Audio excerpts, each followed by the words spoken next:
What's going on, guys? It's Luke here again, bringing you another video. So today we're going to be going over my January 2019 sales figures and income and expenditure, not just for Amazon, but all the other little incomes I get from other things that I've been doing. Because obviously with any Amazon seller, you shouldn't just stay in on arbitrage. You should try to transition, even if it's a limited income transition. So therefore you're not going to straight away get those more money from something else. But it's about building things in advance for later on. So for example, I always set myself a target as in after the first year of Amazon to start doing other things, to start maybe looking where else can I make some money, what's similar to what I'm doing maybe. Do I go to eBay, do I do private label? There's so many options. Do you do YouTube, do you Facebook groups, which is obviously where I've gone, the route I've gone. Even through to, do you have your own prep center? Do you start doing lots of affiliate marketing? Do you start offering free services on a website maybe for Amazon and then just try to get the affiliate commission, but all your information that you're giving is free and you're just making some money from people hopefully signing up through your links? There's so many, you do courses once you fully understand the whole ins and outs of Amazon online arbitrage or maybe private label or retail arbitrage, and so this is, I've seen Kevin Blackburn. He is relentless in showing his income and expenditure and all that sort of thing. And I've never really done it. And I thought, you know what, it's not good. It's good because I've learned from over the last 2.5 years, or however long I've been doing it for now, I forget how long I've been doing it for now, that it's sometimes not delusion. It's like people have this sort of misconception that all of the sort of more advanced sellers are doing 100 grand every month and they're making, 50 grand a month for themselves or 30 grand or whatever they're making. And it's like easy. They've outsourced all of them on the beach with like cocktails or something. Yeah. And of course there probably are. There are in America, definitely, because obviously the market's bigger, and some private label in the UK may of course be like that. But actually you'll find that it's not necessarily that. Yeah, it's not you're getting 10 quid, but it's also not that you're making loads. And also it's interesting to see, for me now showing everyone where things are appearing, where they're coming from, it will also help people know if they're on the right track or if they maybe need to try some different routes. Because it's not just one way of doing online arbitrage. There's loads of different ways. Some people do all themselves, and they try to save every penny. Some people outsource it all and just want to make like £1,000, so they still do 10 to 12 grand, 15 grand a month. They only make £1,000 for themselves, but it's all outsourced. They do half an hour every couple of days or an hour every couple of days for like the checkout part of a basket when they're buying something, but everything else is outsourced. So it's completely, there is no right or wrong way. And what I've been doing for January is, because last January is one of the worst, well, it was the worst month I think I've ever had, apart from my very first month ever. So my first month about 25 months ago or 30 months ago was obviously, I did my very first month on Amazon, I did $1,200, and that was December as well. So that was 2 Q4s ago. No, 3 Q4s ago. Yeah, 3 Q4s ago, but I'd only just got started. So 1,200 was like the entry. Like that's where it sort of got me hooked, and then I was like, right, let's go. And then the next worst month I ever had was last January after Q4. So not this one we just gone past, but the one before, because I only sold toys, and as soon as January hit, all of my stock left was toys, and that I just got, basically no one was buying them. So now this January came around, and I thought before January came, I thought, right, I'm going to set up a plan for January and then push forward from January. So I used to think of everything as like a month or a quarter. So the beginning of the month, like, right, I want to get this, I'm going to do this. But realistically, you can't implement something at the beginning of a month and then get the results at the same end of the same month. Definitely with online arbitrage, really, it won't show. It might start to show, but it would never be. So if you think, I want to buy 10 grand of stock and do 20 grand in sales, so within the first week, I'm going to spend that much and we're going to do 20 grand. It doesn't really work like that. You can try, and I've tried, and I'm sure loads of people have tried, but you'll find out that it just doesn't work like that. And it normally takes, you probably have to do that at least quarterly. So like you have to look at it, instead of doing it in 1 month, you have to look at it as a quarter. So I'm going to put it in, and then by the third month or the third, within 3 months, that is when you'll start to see the real, the actual results, I guess. And now I'm even looking even further than that and thinking to this Q4 coming, so 2019 Q4, because last year I was like, but you never know what's going to happen. You never know what's going to happen. So like, that's not really planned too far ahead, but it has to be the opposite of that. It has to be that you are planning so far ahead, and we're not stupid. Obviously not like I'm not going to think of 4 years time in Q4, because obviously things change, and I don't, and everything that I probably prepare now for then probably won't work. So you have to be realistic, but also don't look at it too short. So a year for me is what I would say is a reflection year. Factor everything into a year. So if people are saying, Amazon's not working, I'm not making, always include Q4 within the rest of the year, because everything's seasonal. Things are changing. January, February, pretty bad. Then it was a sort of plateau at a median sort of sales, and you can't, you can go up and down over the months, but it will stay roughly, it won't fluctuate. And obviously at Christmas it will just skyrocket, so not plummet, skyrocket. But if you then look at it as a yearly figure, that is what you have to be doing. So for this January, I thought, well, okay, what did I do wrong at my very first January? And my expenses were like boom, because I subscribed to like every service there was. I was paying like the premium service for sourcing and repricing, and I don't even know what else I had. Just sourcing sheets, sourcing software. I don't know. Bookable VA, was it there around then? I can't even remember how long that was. This is the old, now online arbitrage deals, but used to be Bookable VA. And I didn't really change my expenses for January, and then I actually ended up, I was paying myself at the time every month. So my expenses, my profit from January covered the expenses, but because that's fine, that's what you want. You've got to do first. But then it didn't cover me to pay myself. So I actually had to eat up some profits from December, and then in February it was again. I did better, but I didn't do as well enough to do all that because the expenses were high, and I didn't really understand how to adapt to my first proper Q1. So this year I'm like, right, I went and reduced down my expenses to practically nothing. Then I subscribed to a service. So basically I almost cancelled everything, and then I thought, right, what do I need? Or what do I want? Because it's interesting to think, like, a lot of people think more expenses, more sales, yeah? But sometimes you can just reduce your expenses by half and your sales only drop by a quarter. You get what I'm trying to say? So you don't need to pump the expenses thinking that's going to generate 3-4x your sales, because actually, if you play it right, you can go up a little bit in expenses and actually go up 50 to 100% in sales, because you just, say that you were subscribing to more products and product lead generation, you online arbitrage deals, for example, instead of getting 7, you now get 17. So it's 10 extra a day. And you're only paying extra £100 a month. So your expenses may be a couple £100, but you're only paying one more 100 and you're getting 10 a day. Now, if you're buying, let's just say you bought 5, or if you buy that 5 every day you're buying 5 more products, but you're buying 5 of each. And then you're doing that over a month. Now your sales could go up 20, 30, 40, 50%, even though you've only just gone up a little bit in your expenses. So the way I used to think about it is that I whack up the expenses, I get all the cool stuff, everything's faster, sleeker, better, whatever you want to do, or getting a million, I can buy the world or whatever. I got all the products in the world to buy.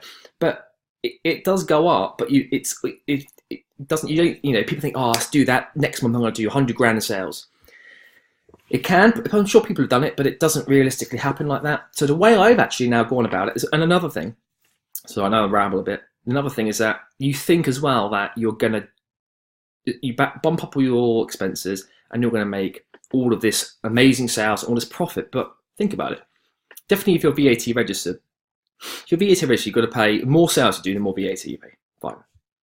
So that's how you get whatever the profit you get on your sales. But now because your expenses are like up here, if you were like looking at your profit on a day-to-day basis, it would take you maybe up to day 14 or day 10 to actually just break even before you even paying yourself, because your expenses are so high that the profit each day that you're getting is paying off the expenses. Yeah, if you imagine you had a total of expenses and every day the profit was just going against that balance every day, should take you longer, more days, or you have to do more sales maybe not more days, but you've got to do more sales, so which is probably going to take you longer to pay it off before you even make any money. So you're doing all this extra work, you're paying more, doing extra work because you're paying more, and therefore you have to source more products. Maybe you're prepping yourself, but then you're actually putting more pressure on yourself to do higher sales, but it doesn't actually return a greater profit once you've netted the difference.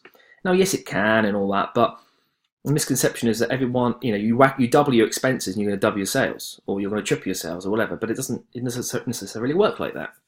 So the way that I went and did the opposite. So this month I cancelled everything, and I was like, I looked at how am I going to source products? And basically the way I went about it is I thought, I've got a pretty good replenishable list that I've built up over, say, 2 years. And normally it's, the older products are less likely to be able to get replenished, but there's many products that I can just carry on buying, which are not like amazing returns, because if that price is all the time, it's more likely to be found, and it's more likely to be, it's not on offer and stuff. So products that aren't on offer that still sell and make a profit are not going to be as high as when products are on offer. And then there's items that go in and out of offer over maybe every couple of weeks. So I then cycle through those products and see if they're back on sale. If not, I just move on and then come back to it later, and then so on and so on, just repeat. And it's mainly groceries. So there are beauty, I think there are some electricals, and various. There are, but I would say like maybe 80% of grocery products. And the great thing about most grocery products is that you might be thinking, well, you can do all this, but then you still got VAT and stuff. Well, the great thing about it is if you sell 100% groceries, you don't pay VAT on it, because there's no VAT. Well, it depends. I was doing the research, and apparently banana milkshakes 20% VAT, and banana and strawberry are 0% VAT. So yeah, you can see how cool that is. But I don't know, I just spent a couple of hours just literally writing a list of like random stuff like jam and like cereal and just like anything I could think of that was grocery related, and then like just try to find it online, and then I put little percentages next to each of the topics, whatever things, and then went from there. So not every item in grocery is 0%. It's more like, is it a necessity or not? Is it a luxury? So anything that's over 30%, I think it was 30% chocolate content, is a 20% VAT product, and anything below. But I don't want to give VAT advice, so there's none of that. It's not financial advice or anything, so I'm just gonna. But that's what I had to do. So I went through and actually I checked with Mark Hawley, is it? The accountant that's in a lot of the Facebook groups, just to check I was actually correct, and yeah, he said I was, so that's fine. So any product like that, you don't have to pay VAT as well. So if you actually think about it, when you're putting your data into Buy.pro or something, you can actually go and change it and put non-VAT registered and actually get more profit. So all the profit you'll get, you don't have to give then loads of it away. Get what I'm trying to say? Oh, anyway, I went on to a bit of a tangent there. Right, so I started off by reducing all my expenses anyway, and just living. Everything that I bought this month was a replenishable. There was nothing, zero, maybe, no, there was one product I think I've randomly found somewhere. One product that I got 10 of. Everything else was a replenishable that I've been buying months. So I was selling all these products last month and all these products, I don't know, for months and months. Just because I was really interested to see what can you do, what sales can you actually do by doing not much? In terms of maybe not prepping or whatever, but a lot of people think they need to sign up for all these services. I need this, I can't find products. But actually there are products out there, but you just need to build this up over years. It may take you 1 year, it may take you 8 months. It depends on the person, I guess. Some people are just a bit more responsive to these situations, and some people take longer. But you can do it. It's like anything, I can learn how to repair a car, but if there's someone that's basically repaired cars his whole life, I'm pretty sure that the person who can, the guy is going to be far better equipped. He's going to be faster, leaner, cheaper, like, I don't know, whatever. He knows little tricks to do things. It's just like anything. They've got different levels. And just because you can't see it right now doesn't mean that you won't see it in the future. So don't give up when you think, I can't see a product, I can't find anything, God, I might as well stop doing this. Anyway, we're going to get to it. So I only actually did 9,409 quid. Now, I was thinking about this, like reflecting on it. So because this is not my only income, I wasn't that's why I thought January would be a perfect test to see what in January, just considering it's the worst month, I could get. So then now I can use this as a template moving forward, pushing towards Q4. And obviously over Q4, I'm going to ramp up the expenses so I can get more sourcing softwares and and I'll do that as time moves on through the year. I will tweak, but I wanted to go down to bare bones and just see what you can actually do without even really having to pay for things, I guess. Because ultimately, you can now do less sales, and I only have to cover a really tiny amount of profit. I only generate profit for a couple of days, and then I'm making my own money, and it's mine because my expenses are so low. I don't have to spend ages just paying that off.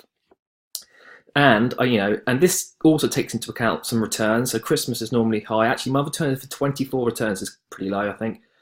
And some of them have been like non-deliverable addresses and stuff. So realistically, that's actually like quite good. It could carry on. So what I did here is you can go in here. I'll show you the products that I sold, not the products literally that I sold, but like the number of sales I did for each one, just so you get a rough idea of how many I even did. So you can click here, and it gives you. So this ROI is that. No, that won't be right. So the net profit, because I haven't put any expenses in. So just you can basically. No, I think it could be correct. Where's this net profit coming from there? Gross profit. Yeah, it's gross profit. Yeah, because the gross profit and net profit are the same, which is shouldn't be like that. So what happens is I took out the expenses because I'm gonna take this data and put it onto an Excel spreadsheet where I've got all my other incomes and expenditure, and then I'm gonna make a master sheet. So I didn't want to spend time adding all that in when I just want to know basically the money that's getting returned to me. Then I can just minus the expenses. And I'll do that in a second with you so you can all see. So, and I basically went in cost of goods and entered the price of every product that I bought. So I basically I had a lot already entered, and I just went through anything that said 0. So your cost of goods on SELLERBOARD, you just say what price you bought it for, and then it gives you the margin and the markup automatically because it knows, and it's amalgamated into all the marketplaces as well. So this is total. So that's what I did. Now, another thing I wanted to touch on is that I only started buying stock on the 7th. Is that the Monday the 7th? Let me just double check. I'm 90% sure I checked this before. Yeah. So Monday the 7th.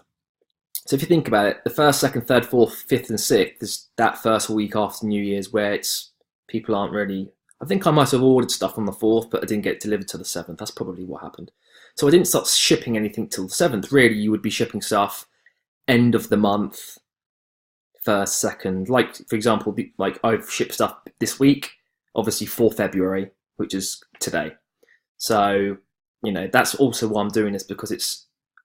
January went so fast. I mean, the second ago it was Q4. So it's not, you think, it's just January. Last year, January, I was feet up 2-day weeks, thinking I'd ruled the world or something. And then, got a bit of a shock, but that's the best way to do it. It's almost like the best way is to get smashed down, like with a hammer, bash. And then you can shoot yourself a bit, and then you either just cry in a corner or you crack on and do something about it. But anyway, so... Yeah, so I lost out in maybe a week in sales. Let's say 5-6 days. So this should approximation 11 grand I would have done. What is that? 9,409 divided by 28. I don't know. 20, 25. Yeah, 376 quid a day. And then so if you then times that by the 31, you're getting 11,600. But that's to say 11 grand. So realistically, this process of replenishables and everything is actually about, if I was doing this in February, which is a better month as well, if this is trying to get an accurate representation of the month, it would be about 11 grand, as I say. Even if it was 10, I say it's 10, I don't care. And yeah, my expenses, well, I'll show you the number of products I sold. I will have to block the products out, but you can have a quick look at the units that I've sold. Okay, so this is actually correct. So you'll see the margin and the ROI here, and that's fine. So these are these are replenishables as well. So I went through before this video to check the prices as well, just to make sure that they weren't like old prices or something. So what I'm going to do is every month when I'm doing this to find out the return, I'm going to just go through the list of. So the good thing is it will show me just the products that sold in January, so I can then just go against those, not all the products I've got in my list or my catalog or whatever. So you can see like a lot of it. I sold a lot, and yeah, I mean I didn't sell a massive diverse amount of products. Yeah, these were just, I didn't get them all at once and then do it. I did it through the month, obviously, but all I had to do is replenish. I just checked the stock level and went back and bought it from the same place that I was doing it. And some of these percentages aren't amazing, probably. I mean, actually, they're pretty good, to be fair. Like I haven't really been using this for too long. I mean, that's a little bit low, but I think sometimes that's a little bit low, maybe. But at least I can now see that's a bit low and decide what I want to do on it. That's a bit low, but in majority they're pretty good. I mean, yeah, that was stupid, but and here you can see five. I could go to the next page, but you get the drift. It's just going to go lower and lower. But then how many is on the list? How many? Is there a way of figuring it out? I don't know. However many that is. Does it say at the top? Does it say at the bottom? Don't worry. But you can see this is the list, yeah. And you can just see that. So the items are out there. And yes, you might not be able to sell all these items. So it does depend, because these are a mixture. This will be a mixture of everything. The grocery items, which are the majority. There is toys in here. There are toys in here. There are beauty products. There are electricals. Yeah, like electrical, like hair dryer, that sort of thing. Not like TV or I don't know, whatever. Kettles and toasters. I don't really go into anything too expensive, because if it gets returned, it sort of ends up like ruining stuff. I don't want to sell anything too expensive and then get a bit of bad luck and then it all gets sent here. So now you've seen that, I'm going to go ahead and jump into my. So what we're going to do is we're going to scroll to the top. I'm going to take the net profit. I'm going to jump across here. Okay. So this is literally, hopefully it's okay to see. This is all I have spent this month on Amazon. Yeah. So I basically have put in, what you can see here is I've just put in how much I've made from other avenues, other whatevers. So I've got some affiliate commission, and the prep service I've got. I'm not taking any more people on. I'm actually going to eventually phase it out completely, but at the moment it's. Because it's the beginning of the year, I thought I'd just keep it through. I keep it now, but there will come a time that I'm going to probably get rid of it completely. It's just a shame, but it's sort of like something I started over a year ago, and I had far more customers than I have now, and many have left and for different reasons and stuff. But I just decided that I wanted to go through the more like online side of things rather than the physical, that sort of side. But at the moment, still getting a little bit of income from that. Coaching income, every now and then I do a little bit of coaching. Cashback, and that really should be about 50 or 60 quid, but where I was trying to buy loads of stuff in Q4, I didn't have time. Well, maybe I was lazy. I didn't transfer it onto the transfer it from the bank to the credit card and then use the credit card. I was just going straight on PayPal and clicking my bank, and yeah, that was just me being lazy. Yeah, I guess that is true. So then obviously Complete Savings paid me out 450 quid because I didn't get much in December because there was that backlog. So I got 450. So my actual income was, so overall my income is this. Now, you might think, oh, that's all right. Yeah, maybe it's higher, maybe it's lower than what you thought, because obviously people are doing 10, 15, so you don't get ridiculous amount of money from Amazon, really, because their fees are relatively high. And there's always the side costs that people don't really think. Now, this is all I have for my expenses. Generally, this is literally all I pay, because I even went and checked. Well, I know what I have, but SELLERBOARD, well, you know that because I just showed you. BQ, that's the most basic package you can get. It's in dollars. I've just roughly converted it. It's $25. It does 1,000 listings, and I've just got it for the UK because Red January is slow. I don't want to be paying more to get repriced in Europe when I'm just happy to reduce that cost. Get unsuspended because I got rid of online arbitrage deals for the meantime, just because I want to do this test or this whatever this thing is that I've done in January.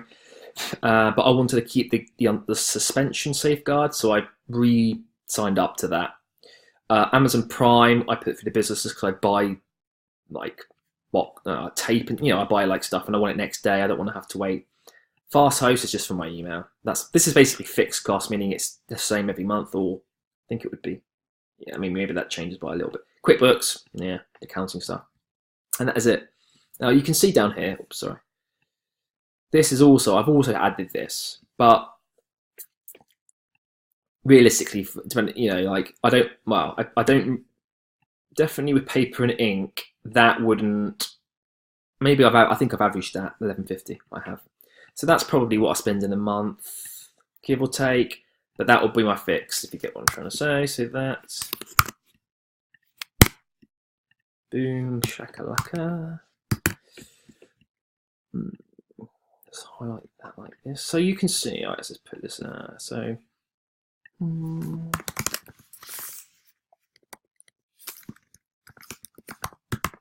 you get what I was. Anyway, I'm not going to put that's just stop mucking around. You can get on with it.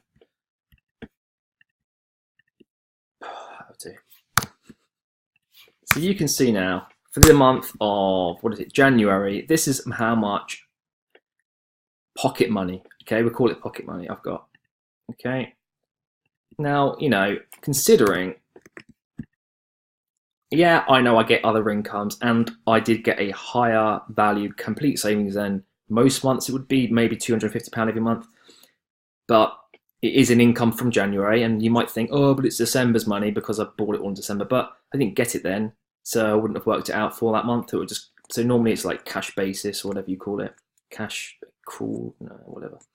basis, and you might say you've got VAT to pay in that because I'm VAT registered. Yes, I will have some.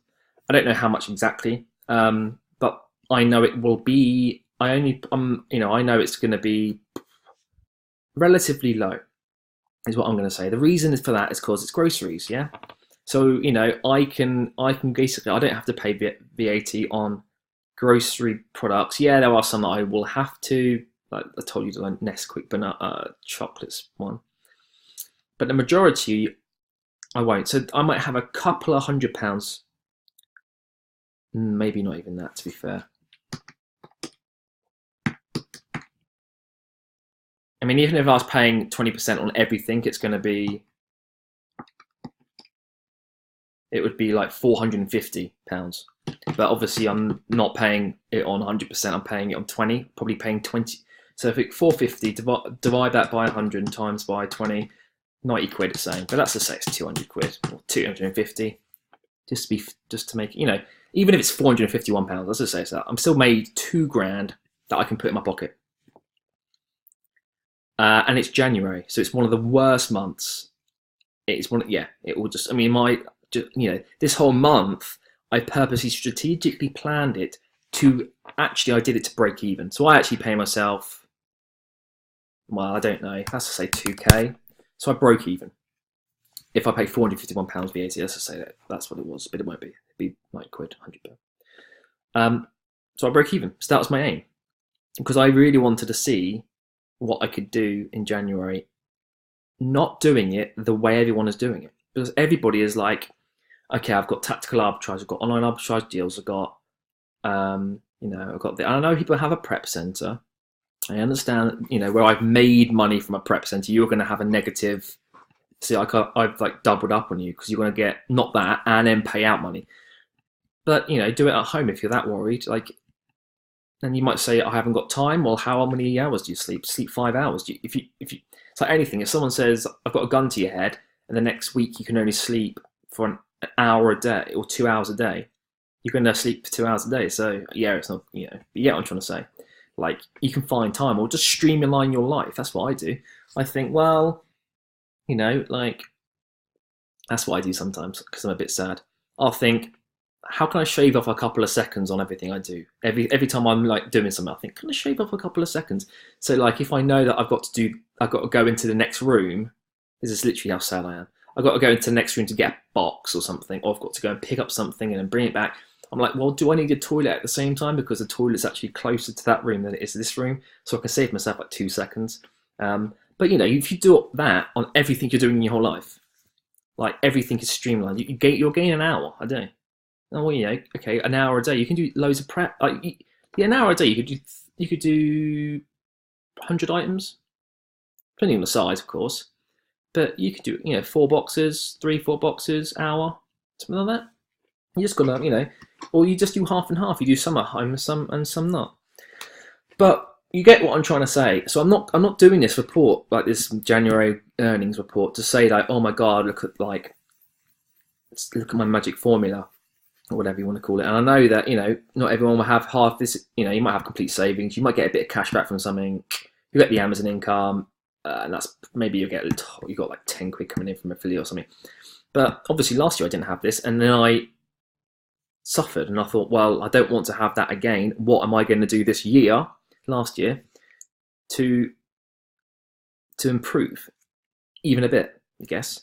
Because what you don't want to do is January, February, March. You're basically using your profits from Q4, because then the whole point of the whole point of the whole thing just disappears, and you think, well, I'm just going into a circle. And I was in that.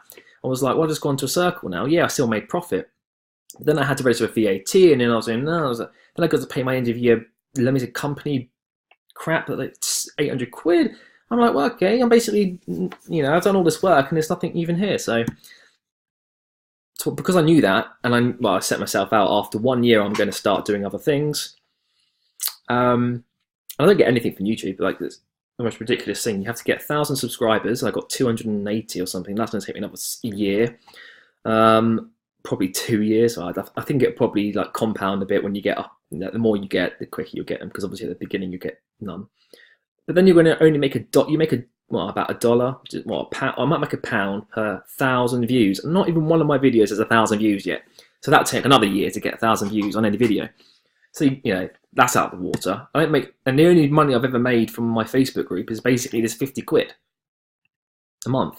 And it changes because people can't, all it is obviously it doesn't cost anyone to click the link and sign up. I'll get like 20% or 10%, 30%, something like that.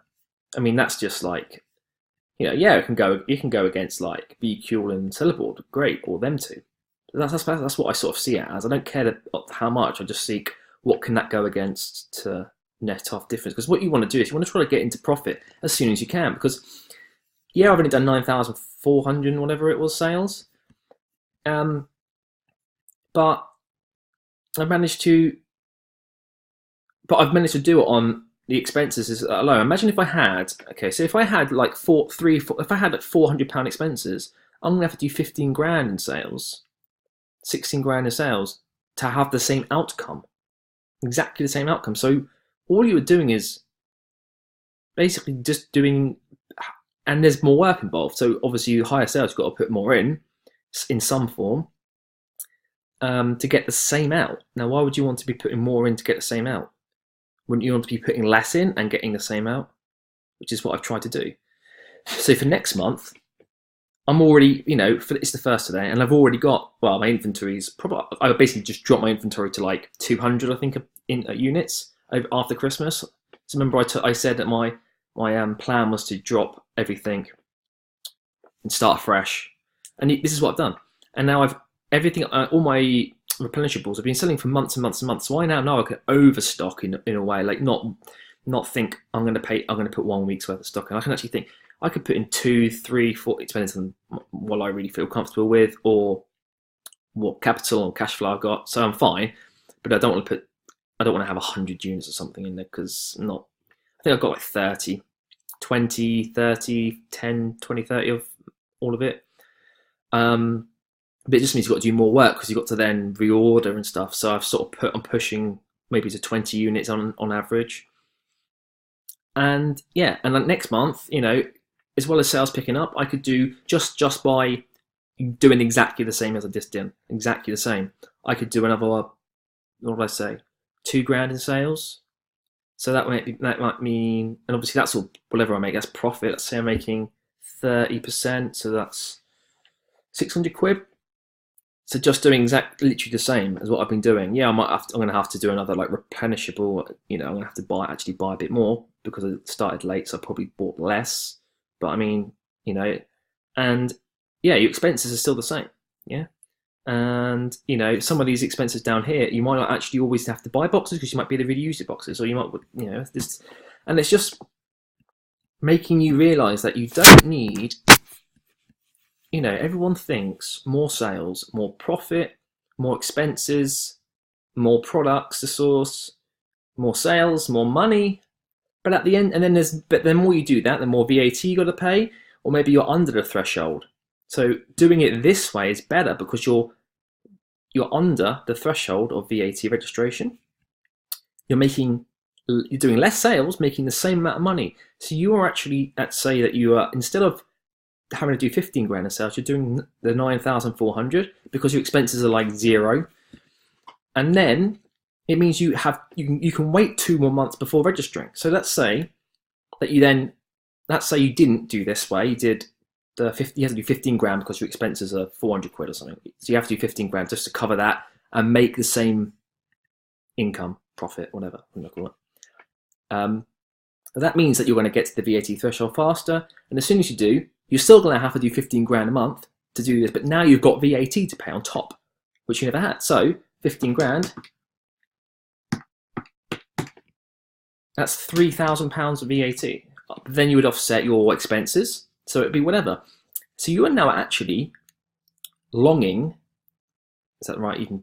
I know what that means, but I don't know if I could put it in the right context. You're basically now, how does I say it? You're gaining the future VAT now, because you already know that you're going to be having to pay 2 months of VAT that you weren't having to pay before. So you actually this year going to make more profit by doing less sales, because you already know in month 12, month 11 and 12 this month, you won't have to pay any VAT, which you would have if you were having to push to sales because you've got more expenses. That's going to be Q4 profit. So you now know, okay, I'm up 3 grand this year and I haven't done anything. Because in the future, by adopting this sort of whatever it is, whatever I've just done, you are able to actually leverage it a bit. You get what I mean? Anyway, I'm going to leave the video there. I think I've covered everything. Any questions? Because I never write any notes. I just sort of sit down here and see what happens. Any questions, let me know, because I've only seen one person that's done goals reports. That's Kev Blackburn, and I know I've not actually watched him for a long time, so this is probably a very, very simple version of everything, but it's just giving you an insight into another. Well, yeah, everyone just thinks that you got to do it one way. That's how I believe.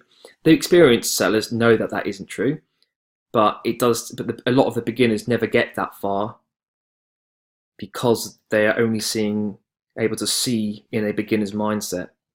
So it's like, it's like hindsight. When you're at the position, you can't see as much as you want to see it. You can't. So anyway, leave the video there. Hopefully you liked it. Smash a thumbs up if you want, or smash a thumbs down if it's crap. And I guess I'll look at that sometime. And any questions, let me know. Obviously, if you want to smash them on Facebook or something, there'll be links in the description for all that crap. Anyway, yeah, I've said that enough for now. Enjoy your Friday, enjoy your weekend, and all that sort of shaz. And I'll see you on the next video. Bye.